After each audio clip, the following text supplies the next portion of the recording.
जय माँ जगदम्बा। दोस्तों, आशा है आप सब लोग स्वस्थ एवं प्रसन्न होंगे।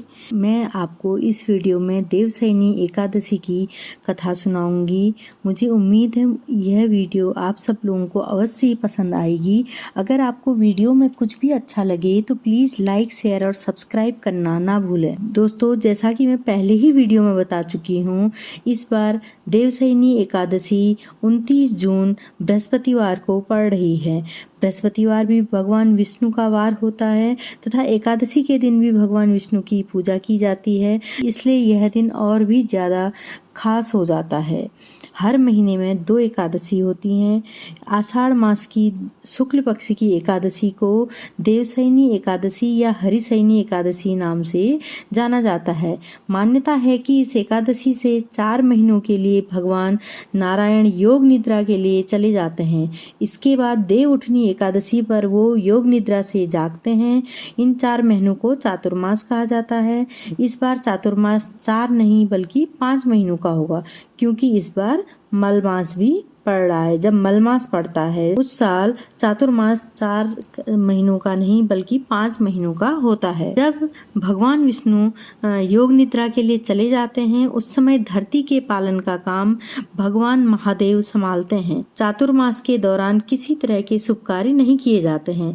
जब देव उठनी एकादशी के दिन भगवान जागते हैं तब शुभ कार्य फिर से शुरू हो जाते हैं। दोस्तों, एकादशी तिथि 29 जून की सुबह 3:18 से शुरू होगी और 30 जून को 2:42 तक रहेगी। ऐसे में उदया तिथि के हिसाब से एकादशी का व्रत 29 जून को रखा जाएगा और व्रत का पारण 30 जून को किया जाएगा। वैसे तो व्रत का पारण 30 जून को स्नान दान के बाद कभी भी किया जा सकता है, लेकिन पारण का शुभ समय दोपहर 1:48 से शाम को 4:36 तक है। आपको एक बात मैं अवश्य बता दूं, एकादशी तिथि का पारण हमेशा शुभ मुहूर्त के अनुसार ही करना चाहिए, उससे आपको व्रत का पूर्ण फल प्राप्त होगा। इस बार चातुर्मास 29 जून से 23 नवंबर तक होगा। लगभग 5 महीने का चातुर्मास होगा। ये दुर्लभ संयोग अधिक मास होने के कारण पड़ रहा है। अधिक मास या मलमास आप जिस नाम से भी जानते हैं, अधिक मास होने की वजह से इस बार सावन का महीना करीब 2 महीने का होगा। सावन का महीना 4 जुलाई से 31 अगस्त तक चलेगा। 18 जुलाई से 16 अगस्त तक अधिक मास रहेगा। आइए दोस्तों, मैं आपको बताती हूँ एकादशी के दिन भगवान श्री हरि का पूजन किस तरह से करें। देवशयनी एकादशी के दिन सुबह जल्दी उठें। इस दिन पानी में गंगा जल डालकर स्नान करें। साफ कपड़े पहने, व्रत का संकल्प लें। घर और मंदिर की साफ सफाई करें। चौकी पर एक पीला कपड़ा बिछाएं। इस पर भगवान विष्णु की तस्वीर स्थापित करके विधि विधान से पूजा करें। भगवान को फल, फूल और धूप आदि अर्पित करें। पूजन के दौरान भगवान के मंत्रों का जाप करें। देवशयनी एकादशी की कथा पढ़ना चाहिए और कथा को सुनना चाहिए। भगवान को पंचामृत का भोग लगाएं। एकादशी के सभी नियमों का पालन करें। जैसा कि दोस्तों आप सबको पहले से ही पता होगा कि एकादशी के व्रत के नियम 10वीं तिथि की सायं से ही शुरू हो जाते हैं। 10वीं तिथि की शाम को भी हमें चावल नहीं खाना चाहिए तथा शयन के लिए हमें जमीन में सोना चाहिए। हमें चारपाई के ऊपर शयन नहीं करना चाहिए। 10वीं तिथि की शाम को हमें सात्विक भोजन करना चाहिए। उसके बाद हमें एकादशी के दिन पूरे विधि विधान से व्रत करना चाहिए। 10वीं तिथि के सभी नियम करने के बाद हमें एकादशी के दिन पूरे विधि विधान से एकादशी के नियमों का पालन करना चाहिए तथा द्वादशी तिथि के दिन पारण के शुभ मुहूर्त के समय हमें एकादशी के व्रत का पारण करना चाहिए। एकादशी के व्रत के सभी नियमों का पालन करना चाहिए।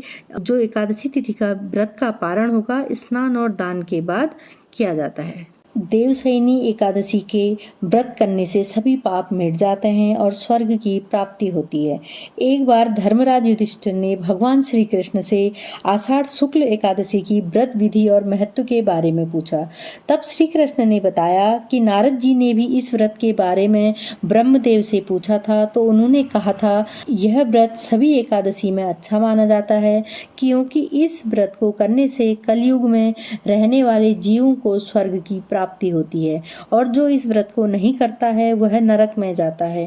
भगवान श्री कृष्ण ने बताया कि आषाढ़ शुक्ल पक्ष की एकादशी को पद्मा एकादशी भी कहा जाता है।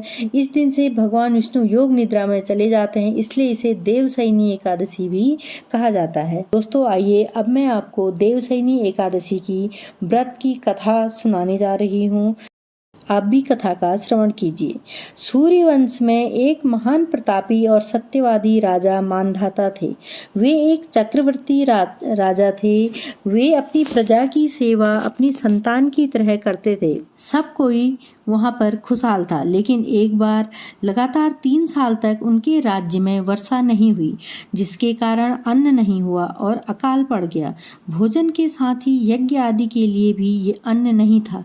प्रजा अपने राजा के पास आकर इस अकाल से निपटने का आग्रह करती, लेकिन राजा भी विवश थे। उनसे अपनी प्रजा का हाल देखा न गया। एक दिन वे सेना लेकर जंगल में निकल पड़े। वे कई ऋषि और मुनि के आश्रम में गए। काफी दिनों के बाद वे ब्रह्मदेव के पुत्र अंगिरा के ऋषि के आश्रम में गए। अंगिरा ऋषि को प्रणाम करके राजा ने आने का प्रयोजन बताया। राजा ने अंगिरा ऋषि से कहा कि अकाल के कारण उनके राज्य में हाहाकार मचा हुआ है। प्रजा अन्न और भोजन के लिए व्याकुल है। वर्षा न होने के कारण फसल नहीं हो रही है। आप इस संकट से बाहर निकालने का कोई उपाय बताइए। तब अंगिरा ऋषि ने कहा कि हे राजन, इस संकट से निकलने का सबसे उत्तम उपाय है कि तुम आषाढ़ शुक्ल एकादशी को पद्मा एकादशी का व्रत विधि पूर्वक करो। इसके पुण्य प्रभाव से तुम्हारे राज्य में वर्षा होगी, जिससे खुशहाली आएगी, प्रजा सुखी होगी, अन्न का संकट खत्म हो जाएगा। यह एकादशी व्रत करने से सभी प्रकार के उपद्रव शांत हो जाते हैं और सभी प्रकार की सिद्धियां प्राप्त होती हैं। इस व्रत को तुम अपनी पूरी प्रजा और मंत्रियों के साथ करो। राजा ने अंगिरा ऋषि को प्रणाम किया और वापस अपने नगर लौट आए। पद्मा एकादशी के दिन उन्होंने पूरी प्रजा और मंत्रियों के साथ इस व्रत को विधि पूर्वक किया। इस व्रत के पुण्य प्रभाव से राजा के राज्य में अच्छी वर्षा हुई, जिसके कारण फसलों की पैदावार अच्छी हुई। उनका राज्य फिर से धन और धान्य से परिपूर्ण हो गया। राजा सुखी पूर्वक रहने लगा। दोस्तों, इसी के साथ ही आषाढ़ शुक्ल पक्ष एकादशी की कथा यहीं पर संपन्न होती है। मुझे उम्मीद है आपको मेरी यह वीडियो अवश्य पसंद आई होगी। अगर वीडियो में कुछ भी अच्छा लगे तो प्लीज़ लाइक, शेयर और सब्सक्राइब करना ना भूलें। धन्यवाद दोस्तों।